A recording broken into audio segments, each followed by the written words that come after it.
तळोद्यात राष्ट्रवादीच्या रॅलीला नागरिकांचा उत्स्फूर्त प्रतिसाद। तळोदा नगर परिषदेच्या निवडणुकी पार्श्वभूमीवर राष्ट्रवादी अजित पवार गट तर्फे प्रचार युद्धात चांगलीच आघाडी घेतली। भव्य प्रचार रॅली काढण्यात आली। पॅनल प्रमुख योगेश चौधरी यांच्या नेतृत्वाखाली आयोजित या रॅलीला नागरिकांचा उत्स्फूर्त प्रतिसाद लाभला।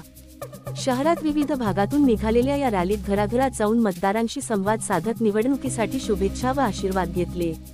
तळोदा नगर परिषद निवडणुकीत सर्व पक्षीय प्रचाराचा धुराळा सुरू आहे। शहरात राष्ट्रवादीचे नगराध्यक्ष पदाचे उमेदवार भाग्यश्री योगेश चौधरी व राष्ट्रवादी पॅनलचे उमेदवारांची प्रचार रॅलीत नागरिकांनी चांगलाच प्रतिसाद मिळत असून विकासाचे विजन घेऊन राष्ट्रवादीच्या माध्यमातून निवडणुकीला सामोरे जात असल्याचे, विकासाचा दृष्टिकोनाला जनतेतून मोठा पाठिंबा मिळत असून तळोद्याचा विकास हीच आमची प्राथमिकता आहे असे त्या म्हणाल्यात। राष्ट्रवादीचे उमेदवार नागरिकांशी संवाद साधत निवडणुकीत जास्तीत जास्त पाठिंबा देण्याचे आवाहन केले आहे।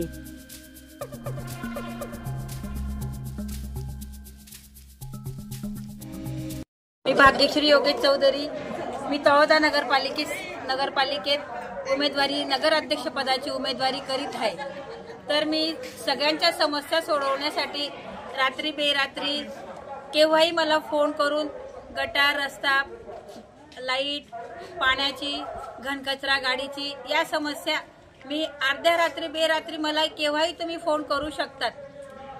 नागरिकांनी मला लाईट, दवाखान्याचे काम, महिलांचं काही माझ्यापर्यंत तुमचं काम तुम्ही पोहोचवू शकतात आणि मी तुमचं काम पूर्ण करेल।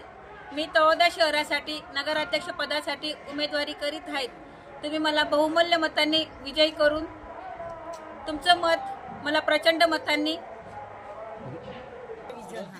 विकासाचे विजन करण्यासाठी आम्ही अजितदादा गटाकडून पॅनल उभं केलं आहे। आमची निशाणी घड्याळ पॅनल उभं करून त्यांना प्रचंड मतांनी विजयी करा।